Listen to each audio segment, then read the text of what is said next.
right, welcome back. So let's get to the dailies. We're being joined by Wale Fatade. He is a journalist, commissioning editor at the Conversation Africa. Good morning and good to see you again. Good to see you, Jeffrey. Well, the last time we were here. Yeah, we have so much fun. Good to see you, everyone. Quite a long time. Good to see you. So I'm sorry for choice, Mr. Fatade. So that's the Gen Z problem. Plethora of choices. Oh well, I'm not. And you are not Gen Z, so I know. So that's what I'm saying. Okay, perhaps let's start with the leadership newspaper. And this is how it leads. It says patients. So patients stranded as nurses, midwives strike hits hospitals nationwide, and that is in the page 4 of the leadership newspaper. We've spoken about this just before you came. I'm sure you had and I watched that footage of the woman, which is very pathetic and quite touching. It's one of those days that your heart beats more as a journalist. I mean, you could see her in so much pain. I really hope they said to that. And there's something we all forget, and this with due respect to my family doctors. I mean, those who are doctors in my family, that nurses are the only ones that actually stay with patients 24 hours. Yeah. They are the only ones that provide all that that around-clock care. And so it's quite imperative for the government to listen to them. So you find out now that it's only private hospital nurses that will be working. And your conclusion was very shocking. That is a wrong time to be sick. Very wrong time. I remember 1997, there was a quote by Minister of Health in Zimbabwe then. He said death is optional in US, and there are alternatives to death in Europe, but in Africa it's inevitable. You know, just to add to that, I remember a preacher once said, make money so that when you're sick, your children can take you to where they can stop death. Yeah. It has I've never forgotten that quote. He said, in Africa, death is inevitable. And we are even talking of those who have access to health care. What about many of our people, millions of citizens who don't have access to health care, who walk miles before they get to the next primary health center? You know, now is a good time to revisit that, what I call it a law or mandates that government officials must also patronize local hospitals. Because once a government official goes to that hospital and there's no nurse, the government raises hell, they'll now realize that we need to do something. So yes, I know it's a stretch, but it makes sense at times like this. From leadership newspaper, let's go over to Vanguard newspaper. And well, the oil industry or the oil sector is also one that has been very controversial. You see, operating PH refinery ahead of full turnaround, ill-informed NNPCL. I'll take it again. Operating PH refinery ahead of full turnaround, ill-informed. Rules out sale of refineries. $18 billion spent on 3 refineries, turnaround maintenance, others so far. It's a page 5 read. Mr. Fatade, you smile. Yeah, it's a wry smile. It shows, it's a typical example of what ails Nigeria. If you spend $18.1 billion, could you say that again? $18 billion. $18 billion. Don't use calculator to get that in Naira, because I'm not sure the calculator can accommodate that. But you start to wonder, how much did Aliko Dangote spend in building his own refinery? About 1920. That's why refineries, these refineries we are talking about, were the ones the government of President Obasanjo, leaving office in 2007, sold off, reversed by President Yaradua. Since then, what's the quantity of petrol or oil or other derivatives that those refineries are producing? The one, and I saw that news when it broke yesterday, the one that piqued me the most was saying that ruling out the sale of the refinery. What do you want to do with that? The question again is, current refinery technology has moved beyond that. It's like when you hear government pumping money into a Ajaokuta Steel Company. To do what in the year 2025? These are just conduit pipes for people siphoning money. That's all. No drop of petrol has come out of those refineries. I mean, all of us in our different organizations, we have job deliverables. I mean, if you are not here this morning, you get query, you get sanctioned. Accountants are used to job. They know how much exactly we are worth per minute, per hour, per day. So, I mean, so people are collecting salaries, not refining anything. It's only Nigeria. And it's so sad. Well, you are still ruling out the sale of those same refineries that have not produced a liter of petrol. Gosh. You know, Mr. Fasade, I had to do a double take on the headline. Operating PH Refinery ahead of full turnaround maintenance. So was the $2 billion... Is that querying your understanding of English language? That what is the qualifier? They are full again. Yeah. So they have been partial or was not full. Partial turnaround maintenance when $2 billion was invested? I think these are the kind of things that engender corruption. That's the way to put it. Because it's not going petrol is not going to come out of that place. And we got someone that started building a refinery for how many years? Built it, completed it, and is actually producing. So what is? And you wonder if, you know, the National Assembly in its oversight functions is actually asking the NNPCL the right questions. But I watched you guys yesterday. How many times have they asked that question? How many times will it take the NNPC to respond? So let's ask more questions now. He was even saying that operating it before the turnaround maintenance was completed was ill-informed. So is it you and I that are not engineers, that are not trained in the art and science of operating refineries, that will tell them what to do? What do you make, Bukola, sorry, what do you make? This is exhausting. Yeah. What do you, I don't understand. And you know, the other thing you should see, we should do a bit of psychology here now. The capacity of Nigerians to be shocked is no longer there. We are not outraged. We are not surprised. We are not angry. We are not mad. So we just, and so what? The reason why I want you to respond and to this, my exhaustion, if you will, is to the fact that somebody oversaw this process. Somebody signed off on the, somebody signed off on this process. On the contracts. And now Mr. Julari is making statements like this. And so nobody didn't call to question. Nobody has been asked. We see how here speaking English. Past officials of NNPC are live. I mean, so, and the basic lesson I learned in those days when I became a young father was that any infraction that is not punished will be repeated. Not just by the offender, but by the co or surrounding offenders. And so if somebody that does, let there be sanctions. And I saw that. And it showed me how in life, and you know, these are basic things they will teach a first-year law student, that any society that cannot enforce its laws, anarchy reigns. And then we wonder how come impunity is entrenched. But let's ask more questions now as we go over to This Nigeria. UBE, that's the headline on the front page of This Nigeria. UBE, 27 states, FCT access 78.6 billion naira grant by mid-2025, says federal government. Now, mid-2025, by the way, is June. Yeah. Let's look at some of the insights there as we explore the story. Funding expected to boost schools' infrastructure, teacher training, and learning outcomes. 9 states yet to access grant as FG vows strict monitoring of utilization. Now, there are so many implications to this when you consider happenings in the education sector in the FCT. You know, just a few weeks ago, the teachers just called off a strike that had run for weeks in the Federal Capital Territory. And of course, there's a lot of talk about the transformation of the FCT by the minister. And so this begs the question, and it's not just about, you know, the FCT alone. We could also talk about expand it to the subnational. So I'd like you to speak to it. How should we begin to approach the yardstick of performance at the subnationals and including the Federal Capital Territory?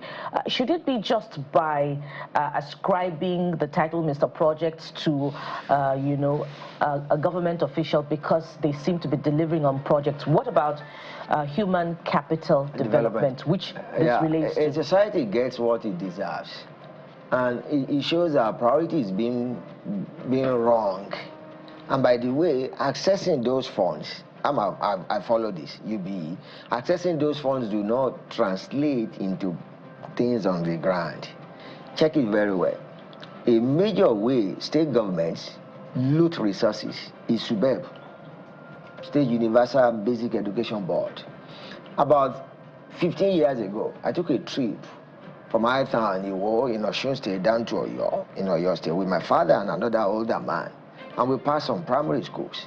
My father told me something very shocking, that he retired as a teacher, that those schools, some of them have remained the same way they were when he attended some of them in the 1950s. Now, there is this campaign my friend Shewore is running now about Kano State schools. And I usually tell people, those kind of schools in Kano State are in everywhere in Nigeria, including Lagos State, as long as they are public schools. There are schools that, by the way, some public schools in Lagos have actually been taken over by traders and business people. I know two in my estate where the people who do car wash, they are there. People who mold bricks, they are there. And of course, they are in cahoots with school teachers, sad to say, who will allow them to use those premises. So accessing these funds do not translate into that. That's number one. Number two, what kind of society ail roads and bridges as necessary as they are and do not see anything wrong in dilapidated schools? Do not see anything wrong in ceilings of schools caving in. Do not see anything wrong in schools whereby students and teachers come in the morning and they meet people who have defecated on the ground. Do not see anything wrong in schools whereby students and teachers come in the morning, they have to sweep away fecal products of animals before they could study. Do not see anything wrong in schools that do not have power. Do not see anything wrong in schools that do not have electricity.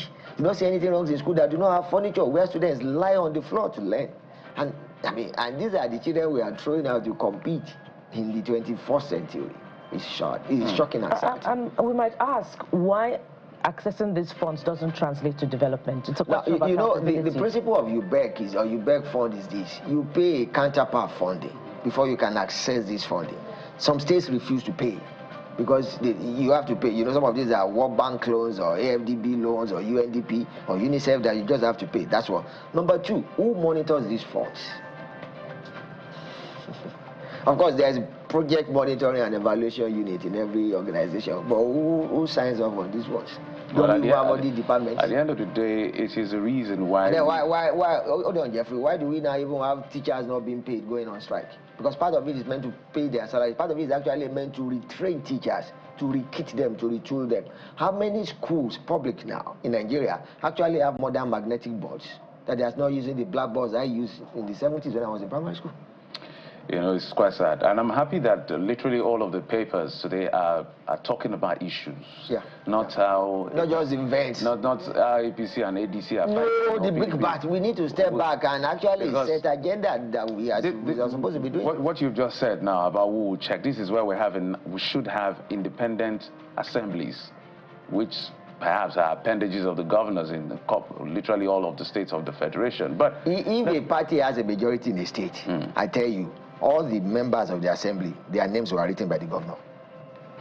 Any party that has a majority in any state in Nigeria, all the names of the assembly members were written by the governor. These are things we know. Wow. Let's go to the Guardian newspaper. Interesting. Still talking about schools. Suspended school feeding initiative leaves 9 million pupils, 250,000 jobs stranded. And the Guardian always doing this fabulous work of breaking it down for us. But just a bit of a small rider. It said before its suspension in January 2024, the program had created about 34,000 direct jobs for cooks and other staff involved in the food preparation and distribution process. Indirectly, it supported the livelihoods of an estimated 80,000 farmers, 127,000 food vendors, and 100 aggregators across 30 states. You can see the value chain. A nephew of mine came home on holiday. He's gone back from Florida in US. And he was telling us, which I know, of how he eats twice in his high school in Jacksonville, Florida. I said, Uncle Wale, it's wonderful. I said, I know, it must be wonderful. I mean, as a graduate student in US, I remember visiting my friends who have children in schools, giving me groceries to take back to my hostel, because their children could not finish them. And so when you feed people very well, by the way, the medical science tells us the first 5 years of a child are the most important. That's when the brain is formed. That's when the cells are well formed. Anybody that you didn't feed well for the first 5 years, forget it. But now, you now add more issues by not even feeding him or her well. And research has shown that when there is food, pupils come to school. They will come. Because why? So what you are giving them, most likely, they cannot even eat in their homes. So when they know that they will get this plate of jollof rice with beans or with eggs, they will come. These are the kind of things that we should spend money on. these are the kind of things that, in as much as it is wonderful, we appreciate Falcons, they've done very well. But just imagine 150 million, what they would do for feeding in a local government for school children, in primary school. Very good point there. You know, there's a lot of things still shrouded in secrecy because the previous school feeding program, which was under the Ministry of Humanitarian Affairs, Nigerian social, whatever, NSSP program. NSITF. NSI, no, Nigerian social, investment program. NSIP, rather. We know how many people are being tried now. Are they really being tried? Because it looks like everything has gone quiet. And I know that I think the federal government said it was going to relaunch the school feeding program a few months ago. But the point is that there's still monies in the air. I mean, the former minister is it suspended now? Or yeah, suspended and actually put in, she's under trial. Her predecessor is being probed, but nothing has come out of it. Is she really under trial? Has she been taken to court? I think so. The she has been taken to court. Is it the, wait, we need to be sure which of the ministers. Which of the she? So there was Better Edu. No, not that Better Edu. I'm talking of the IGR for that. Okay, that's her predecessor. Better Edu was suspended. I'm talking of the predecessor. And no probe, no sort of investigation. No sack, no. In fact, and you know, this is something for us as journalists now. For those of us in mainstream journalism, these are the kind of things you should be working on. That what happens to these trials. I remember those days in Next, we did a story on corruption cases. The status, the courts where they are, how long they have been going on. That's a table. That could say a lot. Because we've been asking the question, what is it about the girl? Did she steal the money? Did she steal the money? Why is she not in court? Why is she suspended? Is it suspension in perpetuity? The Tinubu government just keeps silent. They just kept quiet. No, but the state government had clarified that she was not coming back following the release of the new ministerial list at the time some months ago. But what happened? What we are saying is that if they ask were people to go on suspension from China, there will be a reason. And so it's going to last for, and it's not just being perpetuity.